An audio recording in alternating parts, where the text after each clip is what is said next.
Olá, bem-vindos ao Expansão Astronauta e após um longo jejum, o Expansão Astronauta está de volta. Para quem não sabe, eu perdi minha mãe num trágico acidente, então eu precisei tirar um tempo para pensar e me recuperar. Eu expliquei na comunidade do YouTube que houve e agradeço bastante os comentários de apoio. Eu li todos e me ajudou demais, gente. Muito obrigado mesmo.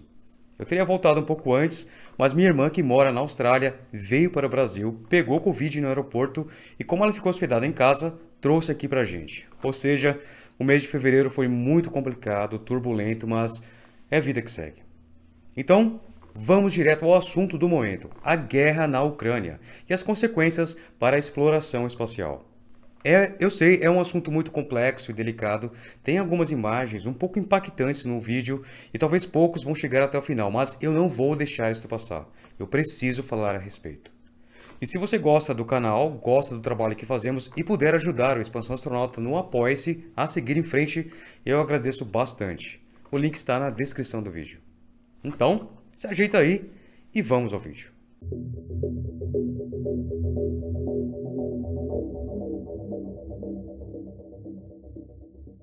Мною принято решение о проведении специальной военной операции.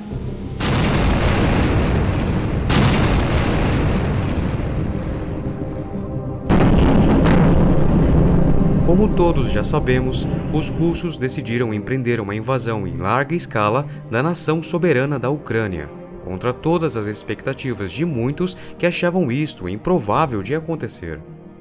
A questão geopolítica é profunda e escancara cicatrizes deixadas ainda pelo período do pós-guerra mundial e da dissolução da ex-União Soviética. O principal motivo, segundo especialistas, é a aproximação da Ucrânia com os países do Ocidente, e o pano de fundo desta questão é a possível entrada da Ucrânia na OTAN e uma maior proximidade com os países da União Europeia, o que é considerado uma ameaça pela Rússia. Vladimir Putin, o presidente da Rússia, decidiu então jogar os dados e empreender uma invasão. E isso muito provavelmente será uma das maiores tragédias desde o início da Segunda Guerra Mundial em 1939. Esta foi uma invasão não provocada, um ato de agressão gratuito que sem dúvida vai tirar muitas vidas civis e militares.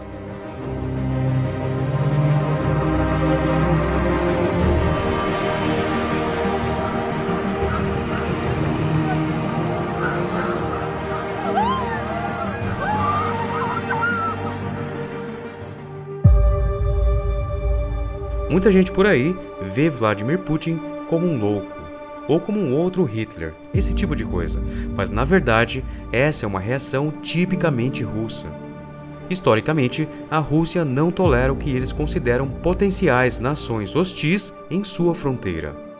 A Ucrânia começou a fazer aberturas para a OTAN e a União Europeia, com o desejo de se juntar ao mundo ocidental. E é claro que a Rússia não iria deixar isto barato, ter uma nação bem na sua fronteira, com o potencial de colocar tropas estrangeiras a apenas algumas centenas de quilômetros de Moscou. Toda a invasão da Rússia passou pela Ucrânia, Napoleão passou por lá, os alemães passaram por lá, na Primeira Guerra Mundial e na Segunda Guerra Mundial, ao custo de dezenas de milhares de vidas russas. Agora, eu não estou dizendo que isto é racional. É claro que não. Muito pelo contrário, é completamente irracional e totalmente paranoico. Mas é algo que os russos consideram de suma importância para sua segurança nacional.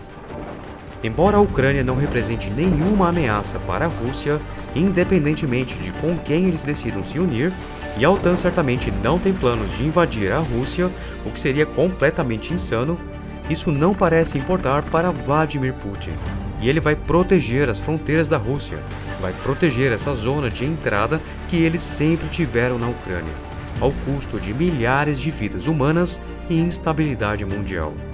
E mais uma vez, esta é uma agressão brutal e um total desrespeito por vidas inocentes, e eu não dou a mínima para quais são as razões deles. Eu não ligo para as justificativas. Isso é um ato de agressão incalculável. Em todo caso, o que acontece então com a ISS? Como astronautas americanos e cosmonautas russos irão colaborar agora e no futuro, quando algumas das sanções mais extremas da história estão sendo tomadas contra a Rússia.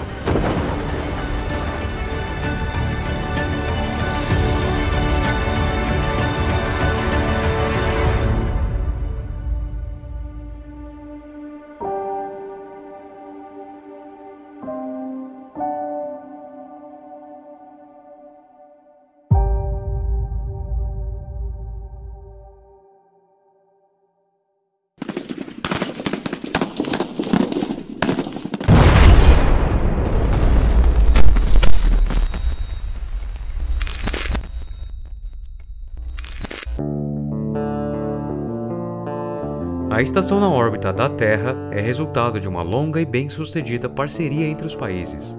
Ela também se tornou um símbolo da diplomacia pós-Guerra Fria. Há décadas, a Agência Espacial Russa, Roscosmos, e a NASA têm uma parceria formal no funcionamento da ISS.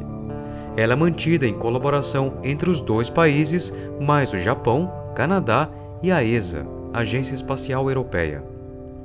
Para manter o funcionamento da ISS, os Estados Unidos são responsáveis por fornecerem energia elétrica e dar suporte de vida para astronautas e cosmonautas. Ao mesmo tempo, a Rússia fornece o sistema de propulsão para manter a estrutura de 500 toneladas em órbita, usando a espaçonave Progress acoplada à estação. Atualmente, a ISS abriga 7 pessoas. Elas fazem experimentos, reparos e caminhadas espaciais, com o objetivo de manter a gigantesca estrutura funcionando e seguir com os avanços científicos. A gravidade da invasão russa à Ucrânia levantou dúvidas sobre o futuro da Estação Espacial Internacional e fez com que a NASA começasse a pensar em maneiras de o país manter o laboratório e a morada de astronautas em órbita sem a ajuda da Rússia. As primeiras imposições dos Estados Unidos foram determinadas pelo presidente norte-americano Joe Biden. Em resposta às sanções, o chefe da Agência Espacial Russa, Dmitry Rogozin, passou a insinuar em postagens no Twitter que sem sua ajuda a ISS poderia sair de órbita e cair, atingindo a Terra. A provocação fez com que diversas questões surgissem. Será que isso realmente é possível? A NASA precisa da ajuda da Rússia para manter a ISS em órbita? O que aconteceria se a Rússia retirasse o seu propulsor? É claro que, por ora, isto é apenas uma insinuação maldosa de Rogozin. Ele é conhecido por ser extremamente provocador e grande amigo de Vladimir Putin. E na mesma postagem de Rogozin, Elon Musk não resistiu e rebateu de forma sutil e relevante, postando uma logo da SpaceX como para dizer: não se esqueça de nós. Então veja o nível de tensão que se está chegando. E o que tudo isso significa para a ISS. Será seu derradeiro fim? Algo que começou de forma tão promissora no passado, com nações se unindo em prol da exploração espacial.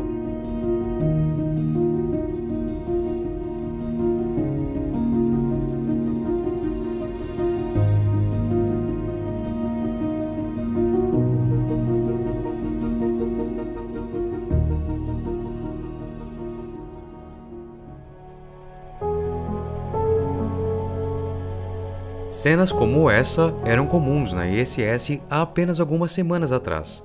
Agora parece que esse tipo de coisa aconteceu séculos atrás. Diante das crescentes tensões políticas entre Estados Unidos e Rússia, parece quase impossível que algo assim retorne no futuro próximo.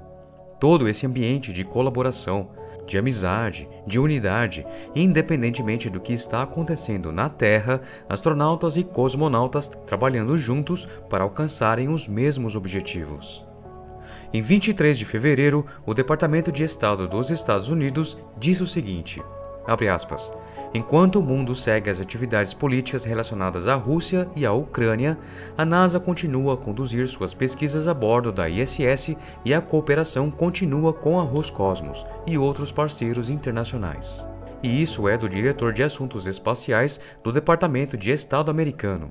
Sem alterações nos principais eventos futuros, incluindo o lançamento de uma espaçonave Soyuz com 3 cosmonautas russos em 18 de março e então em 30 de março o retorno de uma espaçonave Soyuz com 2 cosmonautas russos e uma astronauta da NASA, Mark Vanda Hey.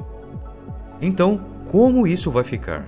como astronautas americanos irão usar cápsulas da Soyuz, como cosmonautas russos irão a bordo da Crew Dragon da SpaceX, como essas pessoas continuarão a servirem juntas num clima político tão instável e não cometerem erros. Mesmo que a maioria dos cosmonautas provavelmente não apoiem o que Putin está fazendo agora, dado o fato que eles têm uma experiência internacional muito mais ampla do que o cidadão russo médio, isso não significa que a Roscosmos tenha uma visão diferente. Pelo contrário, Dmitry Rogozin também recentemente disse o seguinte, abre aspas, valorizamos muito nossa relação profissional com a NASA, mas como russo e cidadão da Rússia, estou completamente insatisfeito com a política, por vezes abertamente hostil, dos Estados Unidos em relação ao meu país. Fecha aspas. Essa citação resume, em parte, a razão do porquê a Rússia invadiu a Ucrânia. Eles consideram os Estados Unidos como um país às vezes hostil. Então, eles não querem soldados americanos na Ucrânia, o que certamente seria possível sob um tratado da OTAN. Contudo, algo quase impossível de acontecer, mas toda essa abordagem paranoica da política externa russa é algo que eu temo que vai acabar por infectar a ISS e não há como evitar isso. As sanções vão impactar empresas espaciais também, e de muitas maneiras diferentes. Obviamente, motores russos não serão entregues. Dmitry Rogozin já disse, abre aspas, não podemos fornecer aos Estados Unidos os melhores motores de foguetes do mundo. Deixe-os voar em outra coisa. Suas vassouras, talvez.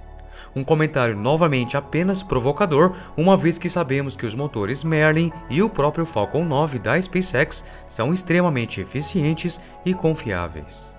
No que diz respeito aos foguetes Atlas, felizmente o último desses saiu da linha de montagem e supondo que a ULA finalmente receba os motores BE-4 que eles tão ansiosamente aguardam da Blue Origin até o final do ano, não deve haver impacto significativo nos contratos militares com a ULA e a Força Espacial Americana.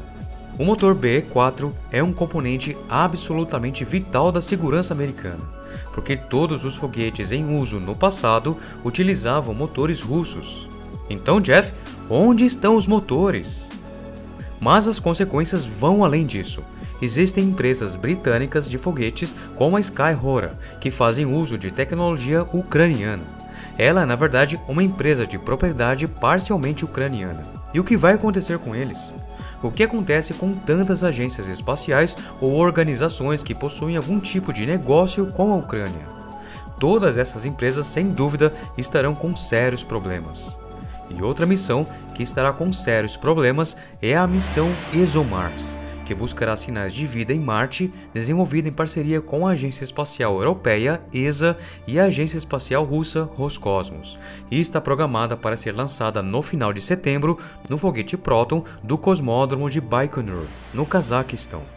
Então, como é possível estar impondo sanções extremas à nação da Rússia e, ao mesmo tempo, esperar que eles colaborem em uma importante missão para Marte e ainda em um dos seus foguetes?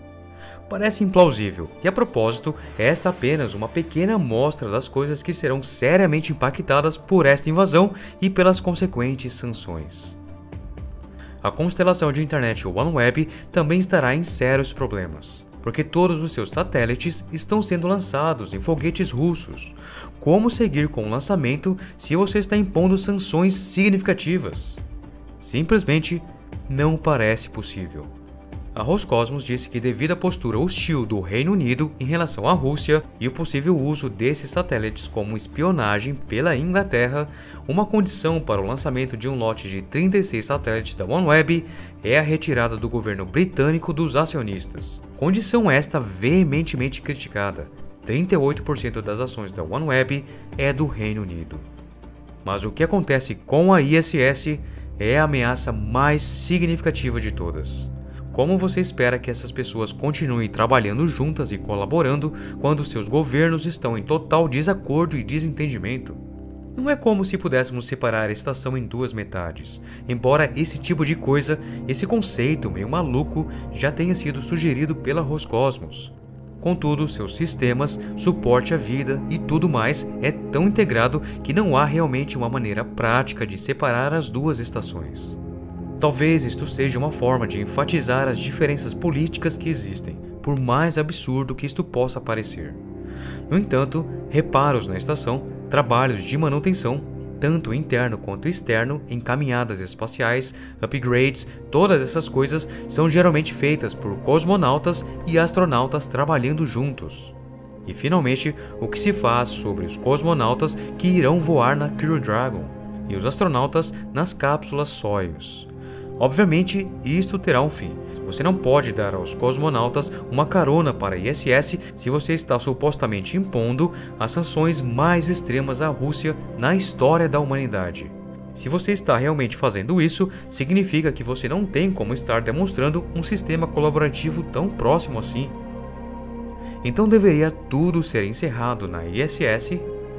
Ou seja, parece que sem colaboração, essa estação não vai funcionar direito. E mesmo assim, qualquer tipo de colaboração não demonstraria algum tipo de permissão do que Vladimir Putin está fazendo. Isto não demonstra algum tipo de aprovação implícita. Bem, algo deve acontecer. Talvez nenhum cosmonauta na Crew Dragon e nenhum astronauta nas cápsulas Soyuz. Provavelmente isso deve chegar ao fim. Contudo, a ISS deve continuar a funcionar. Deve continuar a ser uma espécie de canal de comunicação, uma espécie de ferramenta diplomática usada para aproximar a Rússia e os Estados Unidos à medida que esta crise os afasta ainda mais.